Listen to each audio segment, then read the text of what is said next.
ఇది కోనార్క్ టెంపుల్. మళ్ళీ వర్షం స్టార్ట్ అయిందిరా, అద్దో వస్తుంది. నేను చెప్పిన ఆయనకు మళ్ళీ వర్షం వస్తుంది, ఎందుకు వస్తున్నాను ఇద్దరు.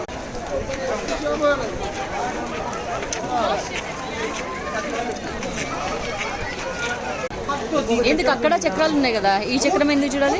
అదే ఇంకోటి చూస్తాం. ఇది కోనార్క్ సన్ టెంపుల్. సరేలే చూడైతే బారీకి లేకపోతే. ఇట్లా చక్రాలు ఉంటాయి 24 టైం డిసైడ్ చేయడానికి. ఆ రోజుల్లో ఈ చక్రాల మీద పట్టే వెలుతును బట్టి, సూర్యకాంతిని బట్టి వాళ్ళు టైం డిసైడ్ చేస్తారు. ఇక్కడ పూజలు ఏమి జరగవు ఈ సన్ టెంపుల్లో. నీట్గా సింహం, అది లైన్.